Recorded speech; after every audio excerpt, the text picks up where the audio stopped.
In today's episode of the Living in Mobile podcast, we're going to be talking with someone who is the president of a place that, I hold pretty near and dear to my heart. That is the University of Mobile, and our co-host today, him as well, because he attended there. And we're going to have some stories to share. We're going to hear about the vision for the future, and we're going to talk about some things that people may not know about the University of Mobile. So stay tuned, coming right up.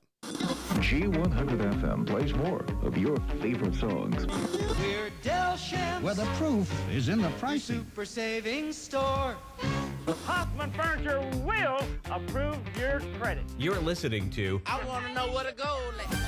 the Living in Mobile, Alabama podcast, where we talk about all things Mobile. Greer's got it, we guarantee it. Now, here's your host, Jeff Jones. We'll roll 8-8, so don't be late. Well, welcome to the podcast, and I'm super excited today. You know, some of you have been asking me, when is the next episode going to drop? And, well, it's dropping right now.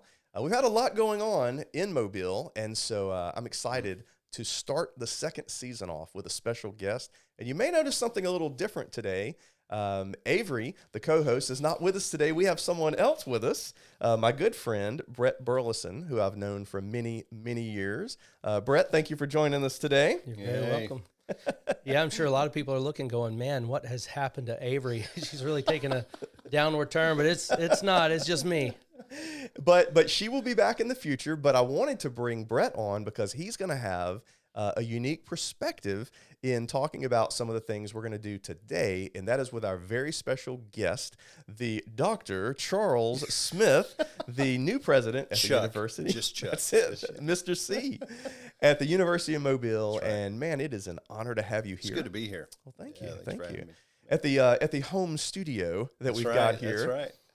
So what I wanted to do today is, first of all, I just turned 50 this year. I know I've got the gray hair, it's showing. And, Brett's been 50 for a little while, a few more years. Vintage. That's it. And both Brett and myself graduated from, I graduated from the University of Mobile. But Brett, what'd you graduate? I'm so vintage. I graduated from MC. Mobile College. That's right. So I That's graduated there. In May, and then that summer they changed the name to University of Mobile, and they offered me a chance to swap my and you refused my diploma out to get the new name, and I said no, I'm already vintage. So I've got the diploma that says Mobile College. That's awesome. The last one, and I was probably the first. Well, I guess I was probably the first incoming class that started at the University of Mobile, which was like 93. I think that was 93, and then I finished in December of 96. Took me 4.5 years. I needed a little extra time. That's awesome. That's still pretty good. So your president was Dr. Foley? Yes. Okay, Magnoli. Is that right? Yes. Yeah. Yep. Yeah, okay. And So you started in 93 and finished in 96, and that's 4.5 years. So you majored in math. Well, I went to public school, so I have a degree in psychology. But, the thing that's so cool is that having a university in your city, it's a great thing because, people grow up, they hear about this place. And what was interesting to me was I had never been to the University of Mobile campus until I was in high school. No kidding. And they had a music competition out there. That was my first trip. And I was like, this is cool, Sure. And so that introduced me to it. But things have changed so much with social media. And I feel like everybody knows about the University of Mobile. Sure. Not just locally, but also on a global scale. And so, Charles, what would you say about the way, I guess, the footprint of the University of Mobile that you see, and maybe some of the stories you've heard that people have about the school? Man, well, first of all, thanks for having me on the podcast, and it's so sweet to talk to you guys that have really more experience at the university than I do. I'm kind of the new guy here, but I got here as quick as I could, as people say. And look, the University of Mobile, I have said for months, is a special place. The more I'm there, I think people overuse this word, but I really think it's a sacred place. There are over 20,000 graduates that have studied everything from ministry to the marketplace to psychology, as you guys did, and have, as you've said, gone all over the globe. And the school started in 1961 really as a ministry training, like a lot of Christian universities. They kind of start that way. They're going to train pastors and missionaries, and those sorts of things. And today we train as many nurses and business majors as we do ministry majors. The school's bigger than it's ever been. The campus is bigger than it's ever been. I would tell you the school's healthier than it's ever been.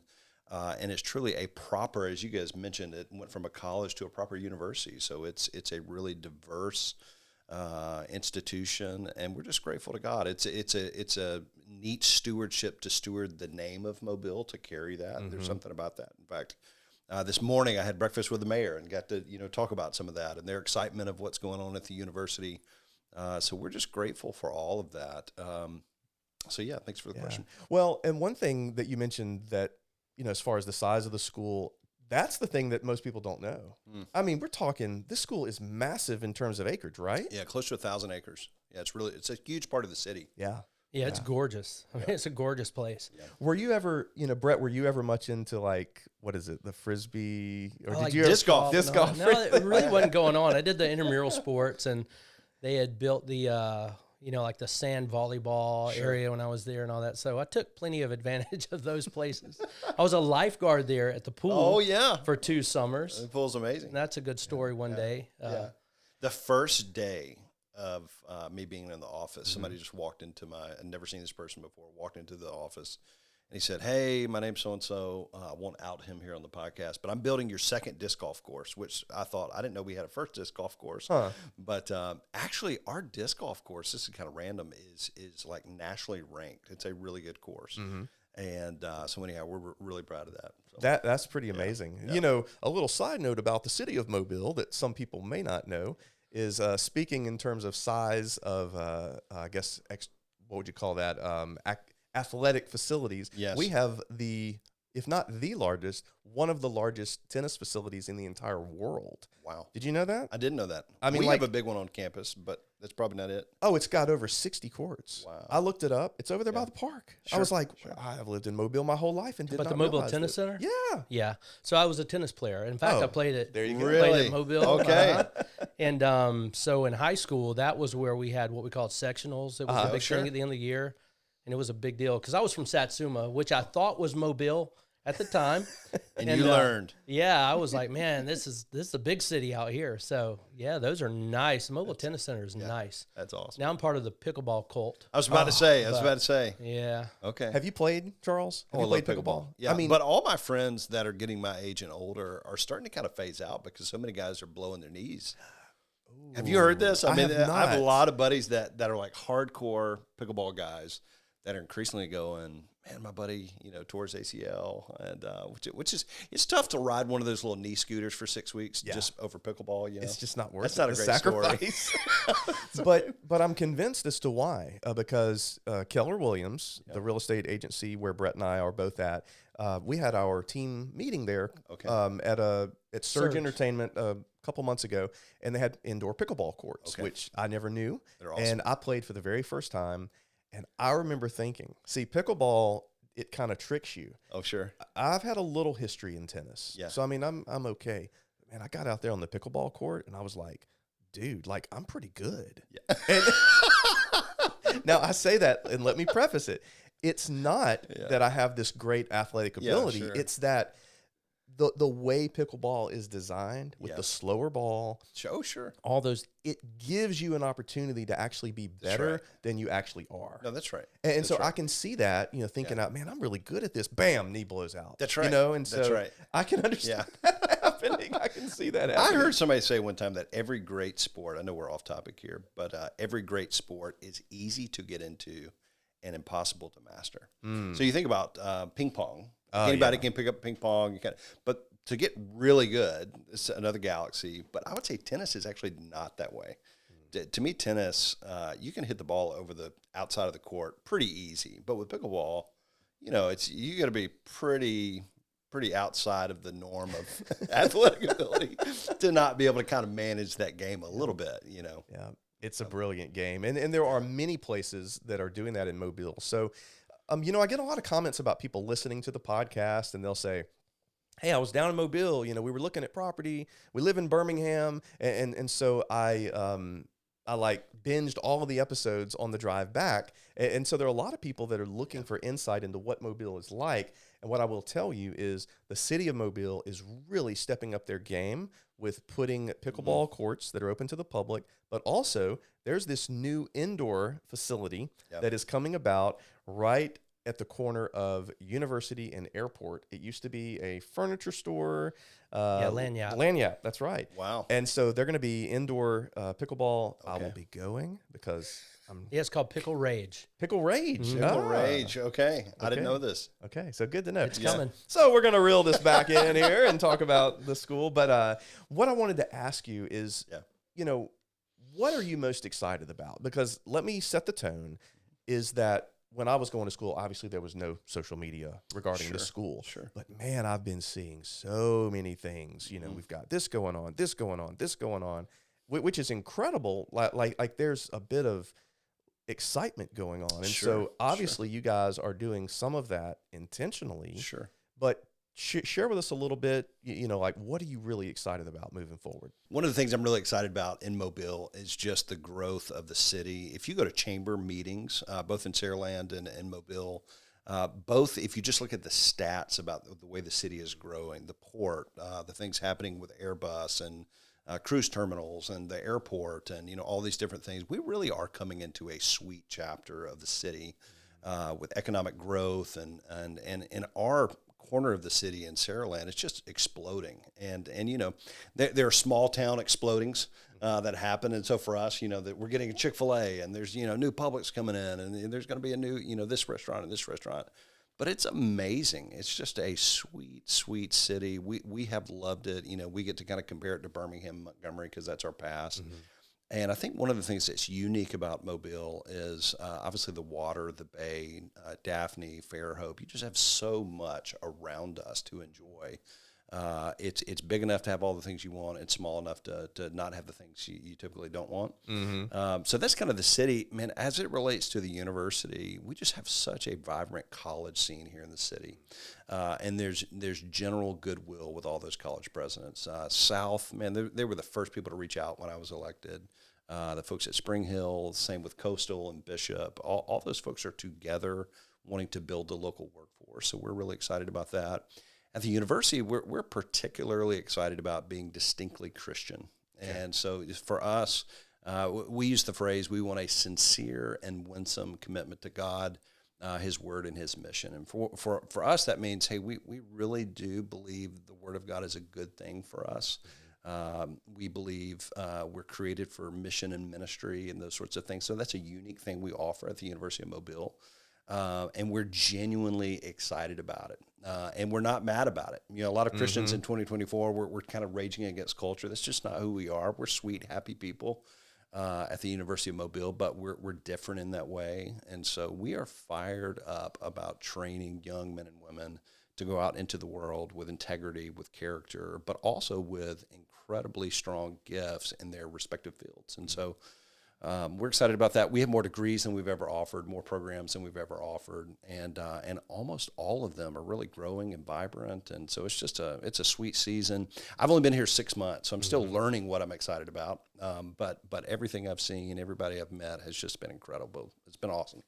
Well, I think, you know, Brett, I think you can probably speak to that uniquely, having gone to the University of Mobile with a focus on ministry and thinking about how that prepared you for the real world, but also what it did for you with regard to relationships that were built. And speak on that a little bit. Yeah, I mean, the relationships that I forged there were fantastic. And I mean, many of those are still significant. You know, people that I met there or got to know there and still have significant relationships. And of course, the school prepared me for life and success in life, in all kind of facets. So I'm a huge fan of the University of Mobile. Like you said, there's just a good vibe there. Yeah. And when people get on campus, I think they're surprised. I've been there for different events and activities. I've spoken in chapel there before. Yeah. And every time you go there, you just go, man, this is a cool place. This is a great place. That's right. And I was glad to hear you say, you know, the connectivity with the other universities and colleges in town. That's pretty cool. It's real. Yeah, it really is real. I think a lot of people are surprised to hear that. You hear it's so competitive in higher ed that everybody's, at each other's throats. But they're really, and that's a credit to the city, the mayor, the Chamber of Commerce. They work really hard to connect those groups. We go on trips together, those sorts of things where. Yeah, I'm not surprised, really, that the city would be that way. Sure. It's that way in a lot of things. There are business communities who are connected, pastors who are connected here in town, in some avenues that are even in the real estate community. In some cities, there's a lot more kind of cutthroat competition. There's a lot of friendliness here in this town. Sure. Yeah. And I'm glad to hear That's you true. say that. Yeah, it's true. Dr. Olivier Charles. Yes. At Bishop. He's the man. He called me out of the blue. He Yeah. saw my name on a sign, and we Yeah. developed a relationship, and I helped he and his wife purchase a house. And what an amazing story. Oh, Yeah. absolutely That's incredible. And you want to talk about somebody excited about the school and about sure. what's going on.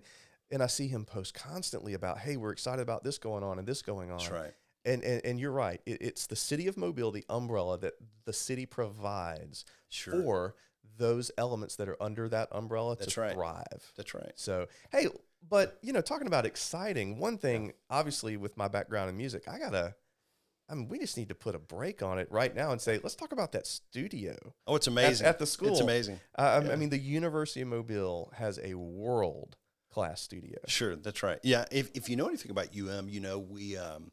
we really are, when you look in the United States, I know this is a big statement and presidents say things like this, but this really is true, that I would say we are top 10 music schools in the country right here in Mobile. And I would say if you're looking at Mobile, that just ought to be a source of pride for the city.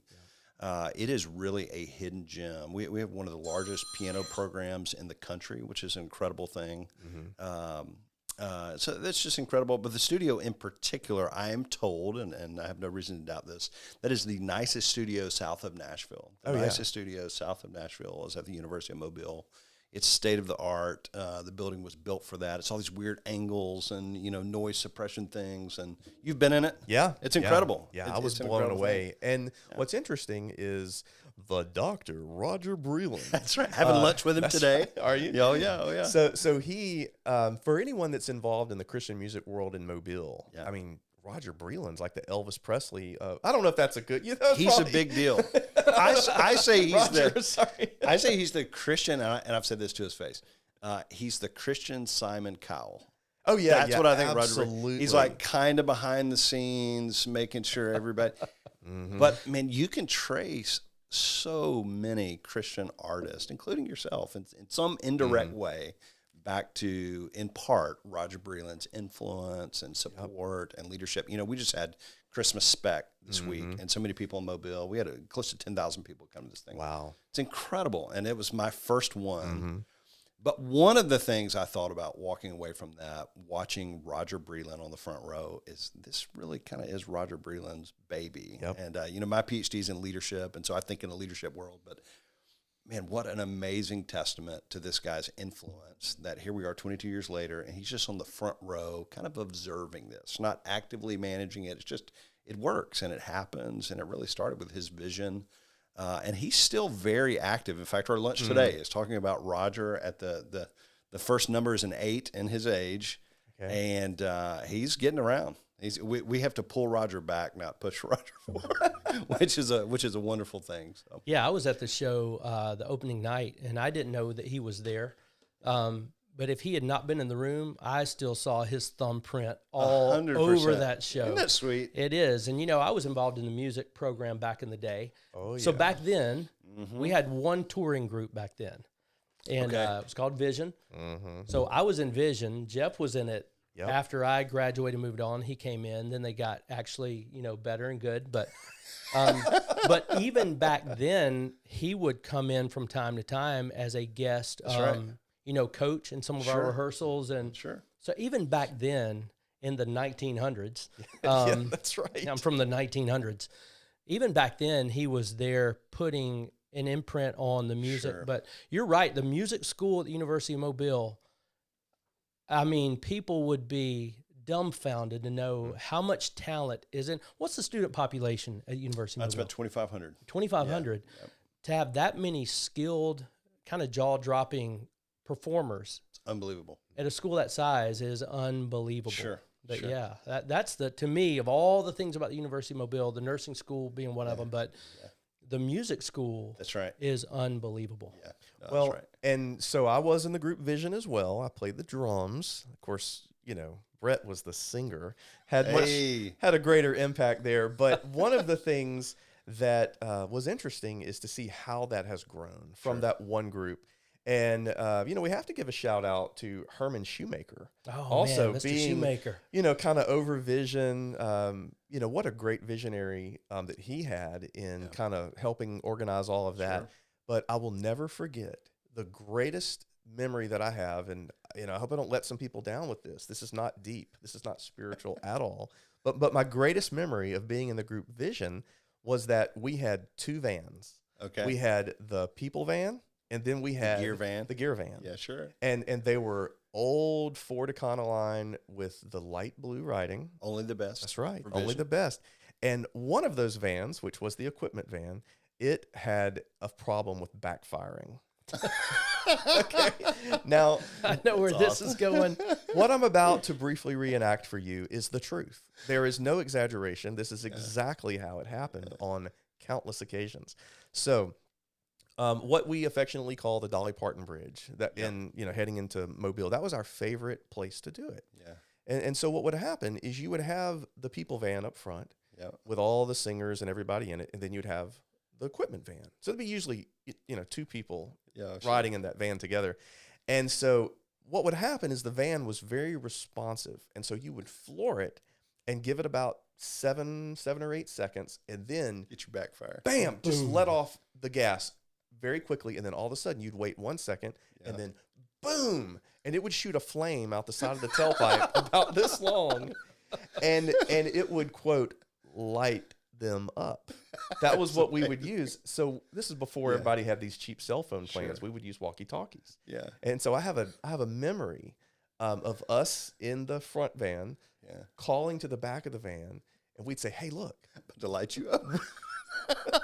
We would say, hey, we're about to pass this elderly couple, and they look like they're just chilling. And we'd say, hey, light them up. And then we'd say, okay, so everybody's turned around looking, and we're watching the equipment van, and sure enough, you'd hear, boom! And at night, I mean, the flame was intensified. Oh, sure. And so I'll never forget that until Herman Shoemaker got a phone call, and he said, guys, we got to have a talk. We got a call You over lit the up the wrong weekend. couple. That's what happened. They called the number on the side of the van, University or Mobile College at that point. So I'll never forget that. That is awesome. That is Light 'em awesome. up. Okay, we'll cut that from the episode. But that was, again, that was back in the in the good old 90s. days. He's grown up now. That's right. That's right. That's amazing. Yeah. So, Charles, let's just say that you've got, this open mic to speak into the lives of any potential student. And I think about, I've got a junior myself. She's she's getting these letters every week. She's got, Dear Addison, we'd love to have you here. And it's just this constant sending out of letters. And so they've got a big choice to make. Oh, sure. And so what would you say to a person that's in that position? Just kind of speak to their heart for a little bit. Well, the first thing I'd say is college is really important regardless of where you go. And, it's interesting. I was talking to some friends about this in Kansas City last week. It is vogue in some circles in 2024 to bash higher education. And some of that is well-founded. I think there are instances there where we have been bloated institutions. We have borrowed money to the hurt of students, and those sorts of things. And I say we as a broad collective. But by and large, universities are amazing places and transformative places. We all know, we've lived and heard enough stories at lunches throughout our lives where people radically change in college. There's something about that season of life where you're open to change. Your parents' convictions are in the process of becoming your convictions, or something altogether different. But there's a season there of metamorphosis, and so I would say to anyone, be careful about the kind of 2024 modern notion of, hey, higher education doesn't matter. It absolutely does.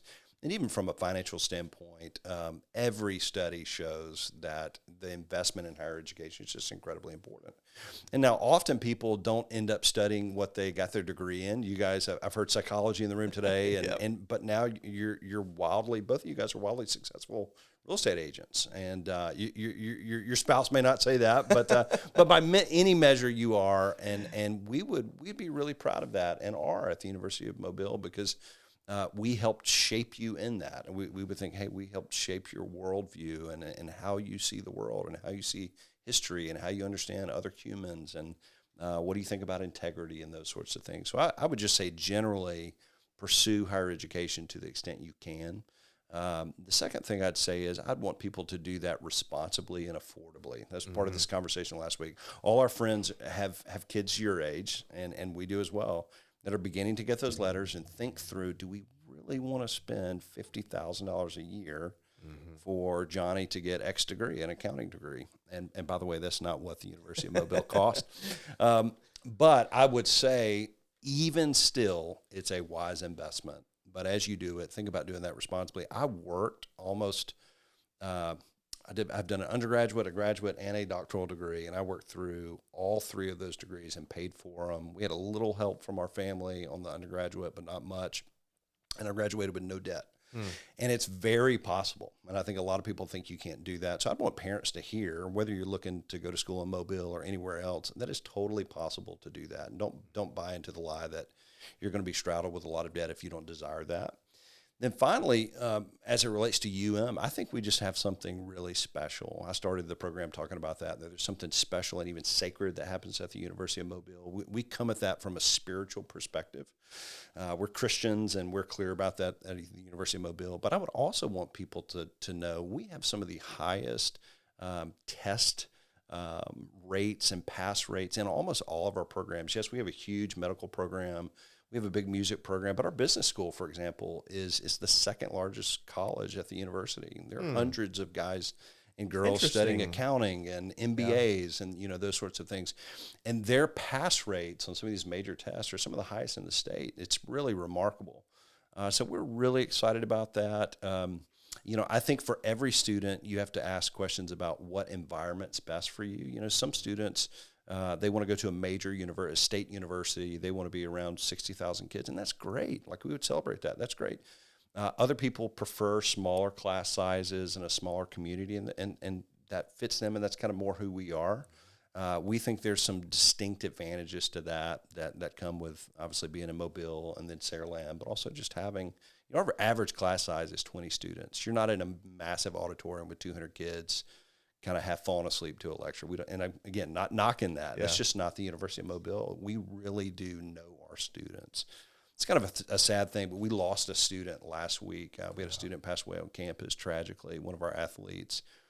And literally within 30 minutes of discovering this young man, there were hundreds of students in the gym. That's how quick and connected our campus is, praying for this young man. The next day, sadly, he didn't make it. The next day, we did just a time of prayer on campus. His family was able to be there, and we had close to 2,000 people come to this thing. Wow. And at the end of it, close to 2,000 people stuck around and wept with this family. It was just incredible, just this incredible outpouring of support. And a parent, by the way, it was a fellow member of the basketball team, came up to me. I didn't know who he was, but just an older gentleman, and said, "Hey, you guys have said to our family for the past 3 years, there's a difference here at the University of Mobile. Our tagline's experience the difference." And another tagline has been know and be known. And he said for the first time, he was visiting campus for the first time. He said, "I get it." He said, "I've been here for the last 2 hours." He said, "This is remarkable." And even in those tragic circumstances, it was a reminder of there really is something different and something that changes people. I really do believe the 2,000 people in that room left changed that day through awful circumstances. But they heard hope from Scripture. They heard sobriety about real life. And students were transformed in those environments. There are a lot of people that became adults that day. Their age didn't change. They didn't get any more hours on their transcript that day. but the community transformed them. And I think that's something that a smaller university can do for you that often a big one can't. And again, they're both great, but I think that's a unique advantage. You know, you guys sell homes. Every home is different. Yeah. And they have their ups and their downs and their positives and, you know, things that would draw other people away from that home. But for the right person, the right house is a good fit, you know. I think it's really interesting that you mentioned becoming an adult Sure. that day. Sure. You know, I think about, man, when I first started going to college, I mean, there was a lot that I needed to change, a lot to grow up. I'm still working on it, but the university helped in that process. Yeah. And it really did. You know, you mentioned, you know, when you go to college, you are really, in a lot of ways, becoming who you're going to be. That's Your right. worldview is shaped, all of those. And University of Mobile was incredibly instrumental in shaping mine. I have a daughter who just graduated there a couple years ago. She was in the School of Education. That's awesome. Got her degree to teach, and right out of school, right out of college, I mean, she had plenty of opportunities. She's got a great job in a high school. Her professors there know her and know her well, and yeah, I mean, you're right, but it was also very developmental in you know, her worldview being shaped and all of that. That's right. The university years. So I'm grateful that's where she spent those years. Yeah. I'm grateful it's where I spent those years. Yeah, awesome. The School of Education's great too. That's right. It's a big part of who we are. Mm-hmm. Well, and it's interesting because I think about, you know, with my own daughters, like, and I always tell them, I say, look, we are here to support you. Sure. Period. Sure. Whatever that looks like. And a lot of students, they think, man, I've got to make this choice of my major, and whatever that choice is, it's the rest of my life. For the rest of my life, it's going to define. Right. And I'm like, hey, yeah. And I tell them, I say, look, part of the college experience is learning how to manage your finances, learning how to do your laundry, learning how to manage your schedule, your time, you know, cooking, all those kind of things can happen during those formative years. Sure. And so that's what I like to say is, you know, let's focus on this personal development. And I feel like the University of Mobile allows that. That's right. It's a huge part. Most, the pressures that are on higher education in 2024 are towards training graduates toward a particular technical career. Mm-hmm. You know, we're going to train you to weld. We're going to train you to be a software engineer. We're going to train you to code. And the problem is, first of all, just technology is evolving so fast that by the time you graduate with that particular degree, I'm saying it's antiquated. I'm just saying you need a software update at graduation already.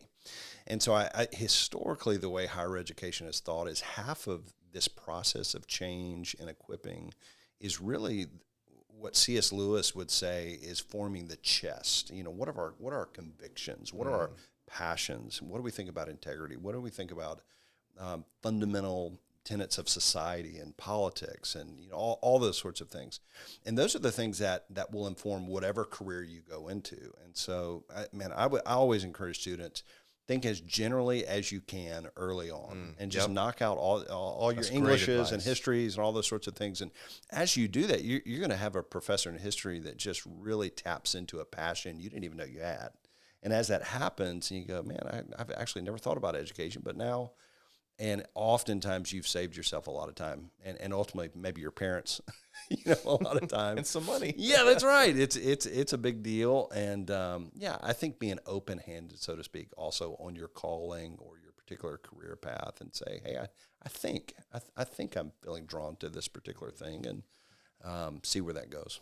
That's good. That's good to hear. Man, it's so great to be able to peel back the curtain and to hear the heart that you have being the head of this university, because so many times, I mean, I can't think of, you know, a time when you would hear about a larger school where the president was just so personal and willing to just pour in. And I'm not saying that doesn't happen. That's not a blanket statement. Sure. But with this type of environment, you know, you have provided an environment that allows people to connect more personally. That's right. With whether it's with the staff, whether it's with you personally, but there's that sense of, hey, I really matter. You know, people notice me, and so, you know, with that said, and I mentioned that we had a lot of questions for you. And before we get to the lightning round, I'm going to ask you one more question. But even before I do that, I would like to say, and I'm going to look at the camera here, that this podcast is brought to you in part by Yellowhammer Coffee.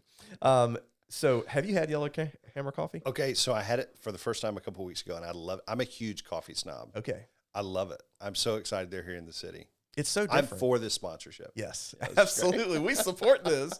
I have known, as anybody who's listened to the podcast, I've known Jeff since he was like 14 or 15. I used to teach him drum lessons. All right, I need some coupons. There you go. Brett, you got coupons? Yeah. I'll see what I can do. And just knowing that the company, his most important thing is culture. Oh, man. And he talks about that. So it's quality, but it's also culture. Yeah. And so when I promise I'm not putting this on. This is real. When I leave that drive-through, I looked at my wife the other day. I said, I feel better about myself.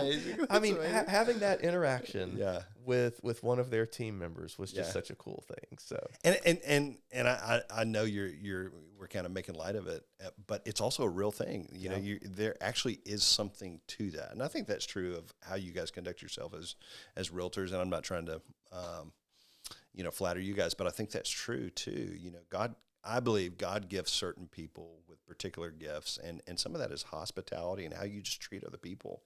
And you really can experience a difference at a Chick-fil-A or a Yellowhammer or something like that, where a small act of intentionality and kindness really does make the world go round. That's right. Now, I know it's cheesy, but it's true. That's right. It goes a long way. Yeah. Well, let me ask you as the last, I guess, formal question. Yeah. Where do you see the University of Mobile? You know, I hate to put like a time frame, like we're not going to hold you to 5 years, but kind of where do you see it? You know, a few years from now, down the road, you're putting into place some of these things, but where do you see that headed? Yeah, in a lot of ways, similar to where we've been. Okay. So I did not come. I was not elected to come turn the school around or something like that. It was really further up and further in, to use the Narnia, illustration there. We want to go further up and further in. And so, who has the school always been? We've been a gospel Christian people that believe the Bible, believe we're called to go to the nations and take our gifts and, all those sorts of things. And so we're going to continue to be passionate about that, to articulate that, to be clear about that. Again, to do that in a winsome, joyful way. I'm a joyful person. My relationship with Jesus is something that makes me happy and makes me love people and makes me want to build bridges and not tear them down. And we want to graduate generations of young men and women that want to do that wherever they're sent out to go. And so that's a big part of what we're going to do. We're going to continue to try to balance the tension of being really cutting edge on certain career paths. So we want to, we have things like criminology and IT degrees and things like that study things like AI. And so I love that. I want to be on the cutting edge of that. I also want to build men and women with chests that I talked about earlier, that we inform their convictions and their affections and their passion. And I want every graduate to understand history and how the world works and those sorts of things. And I think that's actually how we best serve the city. We serve the region. We serve the nation even, is balancing those two things. So I want to do that really well. I think we do that well, but I want to keep our eye on that. And then we just want to continue to grow. And, we often hear that as a financial thing, or we want to build buildings things. I mean it in the sense, and I think the purest sense, which is we believe we have something special at 5735 College Parkway in Saraland. We just believe that. And if that's true, then it stands to reason that we want to expose as many people to that as possible, to the music programs and the nursing programs and the business programs. And so we want to grow in strategic, healthy ways. And so, we're pursuing that. That's where you're seeing a lot of things on social media. We're trying to be intentional about that, to just spread in an authentic way the good news that is the University of Mobile. We're excited about that. So those are some things. We want to be really involved in the community. That's one of the reasons I was excited to do this. Like, we want to be great neighbors. Again, the breakfast with the mayor this morning is we're initiating that. Hey, how can we partner with you guys? How can we help? Not to advantage us even, just because we want to be good stewards of the leadership we have at the institution. So that's kind of where we're headed. There's no big vision that we're about to unveil that's going to radically change who we've always been. It's just further up, further in, maybe greater intentionality. Do you have any upcoming activities on campus that people could come to where they would maybe see the campus for the first time? I mean, I know you have sporting. Yeah. I know there are basketball games and all that. Yeah, sure. Any Have you heard events of the coming up? Boar's Head Festival? You guys heard of this before? Is that a thing? Were y'all part of this? It is. Yeah, there's a story to that one Okay, too. so that's Friday night. I've never been to that. So, I was in it one year. Yeah, okay. I didn't know what I was getting into. Okay, And for those of you who've never seen it, you know, there's a lot of old-timey looking costumes, you know, like guys in stockings Renaissance kind of thing. That's yeah, right. Renaissance. Yes, and that's right. I had no idea. Yeah. My first semester, I got in the choir. Okay. Honestly, because there was a girl in there and she was in the choir. There you go. And I thought I will be in that class. And so I'm doing choir just And then thinking. you're wearing tights all of a sudden. I'm just thinking it's I'm thinking I'm going to get this elective credit and I'm going to kind of be nearby and all that. And I did notice the songs were kind of old, you know, Renaissance Christmassy. And, you know, it's probably weeks out from the performance. This is how in tune I am with the class. I don't even know about the Boar's Head Festival. Yeah, I just know we're singing all these songs every day and I'm in there. And then one day they say, while we're practicing each group, go get your costumes. And we go down the hall there and I see the options and I'm an 18-year-old boy. I'm just looking at this stuff going, I hope I'm getting a lot of credit. Be kidding. So I decided if I'm going to look like this, I went all out. I got the most outlandish looking costume you can imagine. So I was just I was in the crowd for the Boar's Head Festival that year, but I didn't You embraced it. I didn't know what I was getting into. But yeah, so anyway, back to that. It is really cool. Yeah, it's coming up. So that's Friday, Saturday night. Okay. There's tons. We have 26. So there's not been a Boar's so that's Head big deal. Festival in a long time. That's my understanding. I think it's been. I think like it's a coming decade. back then. Okay. That's Okay, right. cool. Yeah, this is the first time in a while. So we're excited about that. Obviously, we just had Christmas Spec, and 10,000 folks from all over the region came to that. We have Spring Spec that comes up in March, and that's amazing. That's on it. We have. I think we have one of the most beautiful campuses, truly in the country. I know people are surprised to hear that. And I'm paid to say that, but it really is true. We have a gorgeous campus. Well, I'm not paid to say it. It is. Yeah, So it's amazing. That's Spring right. Spec is on campus. Yes, that's right. Cool. It's on the lawn. It's kind of under the stars. There's fireworks. We had thousands of people that came to that last year. Then I'd finally say our athletic programs, we have 4 teams right now in nationals, made it to the national championships. That's a big deal. Volleyball, basketball, our track team just won. And then soccer just made it to nationals, and so those are big. They're playing all over the country right now, and on campus. Soccer's here this weekend, so that's a big deal. So those things are fun. So there's all sorts of that. That's honestly been one of the sweetest and most overwhelming parts of this job. Is there are 8 things every night. So I mean, if you want to come get in on what's happening at UM, there's plenty to do. Now, I mentioned I was on the tennis team. So I was on the tennis team the year after I moved on. They won the national championship. Really? So that speaks to my value on the team, that when I left, they got really good. Yeah, good. You set the foundation. That's what we have to say. Yeah, I did. That's it. Well, Charles, what I want to do as I drop my pen, I want to wrap up with the lightning round. Let's do it. Now, Let's do it. everybody gets asked these questions. Go easy. I'll, The same questions? The same questions. Okay. So that's what we do. We get to compare and contrast. All right. And if you have not heard of one of these places because you're relatively a newbie, then just let us know and we'll educate you real quick. Okay. That's it. Okay. That's it. Okay. So, Foosackleys or Zaxby's? The foo. Okay. Did I do that right? You did. See? You did. The foo. Can't fake the foo. They can't fake the foo. All right. Dreamland or Meat Boss? Okay. I'm a foodie, and I'm if a place has multiple locations, I tend to like to go to the one that only has one. Okay. And so I say Meat Boss. There you go. It's fantastic. Somebody Red? brought it to me. It was great. Oh, man, it's good. Yeah. It's absolutely unbelievable. It's the best sauce I've ever had Yes. in my life. Okay. And let's just say that I don't usually take. Are you crying? No, I could be though. I don't usually take leftovers home, but the sauce always makes it. Yeah, it's good. Yes, very good. Okay. Old Dutch or Marble Slab? Old Dutch. All day. Totally. All day. The best date night for us is on Old Shell, where Old Dutch is.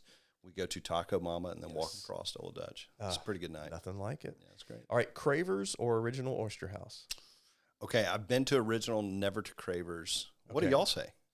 Oh, he's Cravers all day long. That's his favorite place to eat. I love it. Okay, I'm going to go. So I say Cravers. And the reason why, the other one's really good. Yeah. Yes. Yeah. The other one has a much better view because Original Oyster House is actually On the causeway, right? That's right. Yeah. But Yeah. Cravers, they Yeah. actually own their own boats. Like when you say I want crab claws, like this little crab claw. Tom just brought him in. That's right. Just in. This is the wrong Okay. the wrong question to ask him. What do y'all This say? is set up. This is set up. This is set up. All right. The Bayway or the Causeway? Causeway. Yep. It's where locals go, right? That's right. Yeah. That's right. Causeway. Yeah. And if you're going across the Bayway and you see some traffic, bam, Get off. take the exit and you can do Okay. it. Okay. That's it. That's it. We shouldn't share this though. I know. because This is we're gonna private kinda run this, information. Airport Boulevard or Cottage Hill? I think airport. I love both, but it seems to me airport has more to do. Yeah. I would agree with Kava's that. my new favorite thing. Kava. I love Kava. Kava's on airport. That's right. It's good. Fresh Market. Great coffee at Fresh Market. You're talking about a good location that's right right, there. I was going to say Midtown or West Mobile, but let's just say Midtown or, you know what we're going to do? We don't want to offend anyone. We're going to skip over that one right now. I love Midtown. Let me say that. I love Okay. Midtown. There you go. That's awesome. What about for your news intake? Fox 10, WKRG, or WPMI? Fox 10. Okay. Fox 10. All right. Yellowhammer or Starbucks? Yellowhammer. Why do we even ask? Yeah. Right here. I love Starbucks. So if you're looking for a utility answer, Starbucks is everywhere. But I tend to be kind of a third wave coffee guy, and Yellowhammer fits that. I've had Nova. Nova's been really good. We just added that to campus, but we're wanting to do Yellowhammer, so maybe we'll have some of that soon. Have you been to the place in Fairhope? Is it called Provision? Yes, many times. Okay. And Provision on the Fly. They have that to-go one. I just have to say, and I know this is going to show my age. It's going to show I'm unwavering. I'm old school. I'm all the things that my kids would say, Dad, you're no fun. Yeah. But I'm going to speak the truth here. Yeah. I went to Provision and I said, hey, can I get some whipped cream with that? And the guy looked at me Got a little judgment. like I had asked for ketchup on a steak. And I'm like, come on. What were you ordering? Just a mocha. Yeah. Yeah. If you're a true coffee snob, yeah. Well, here's the deal. When I moved to Kansas City to sympathize with you, I was like a Starbucks guy. I had never had like really bougie, my girls would say bougie coffee. There you go. And I remember all these hipsters in a little coffee shop, tattoos, tight jeans, all this stuff. And I roll in with my Carhartt vest and I say, where's the cream? And it's like the coffee shop shut down. Yeah. It was like a movie scene, like every and we don't have cream. And it's like, it's like you felt like you need to apologize. You're like, for I'm that. just kidding. Y'all passed. That's I was right. testing you. Yeah, it's a thing. There's a coffee culture. Well, Yellowhammer has us covered. Yeah, They good. got everything Okay, we need. okay, all right. And two other questions. So Dolphin Island or Gulf Shores? I think Dolphin Island because it's local. I think right. it's and obviously both are amazing. If you're looking for a huge condo, you want to go to Gulf Shores. But to me, I'd like that Dolphin Island. It's kind of off the beaten path. It's quieter, and obviously here in Mobile, we can get to it in depending on where you live, 30 minutes. I mean, it's incredible. All right, last question. Auburn or Alabama? War Eagle.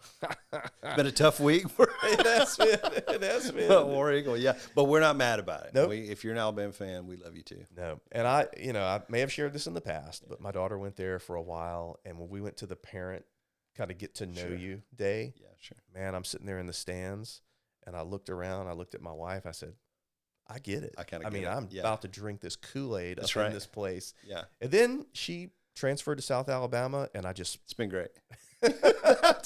Well, hey, Auburn, to brag on Auburn was voted happiest campus in America this year. Happiest campus in America. This is before the season Yeah, that's started. right. That's right. It's just before the Iron Bowl. But there is something to that. It just is it's just a sweet place, so. Not as good as University of Mobile, though. No. Not that happy. That's Not that right. kinda That's right. happy. That's right. That's right. The second happiest. that's it.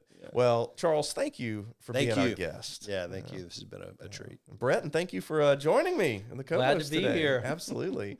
Well, and thank you for the listeners. We are certainly grateful for everyone that tunes in, that downloads the podcast. Not only is this audio version on, Spotify or iTunes, any place you normally listen to podcasts, but also on YouTube. So you've got my normal channel, which is Living in Mobile, Alabama, but then you've also got the Living in Mobile podcast channel. And the last thing I want to say, I cannot finish this podcast without saying it. You can get my new app. Just go to the App Store and search for Living in Mobile, Alabama. And it's got all kind of cool things and whatever. And as always, if you have questions about Mobile, just leave a comment below. we'll be happy to help you. And I cannot wait for the next episode where we're going to talk even more with someone who has a story about Mobile, Alabama.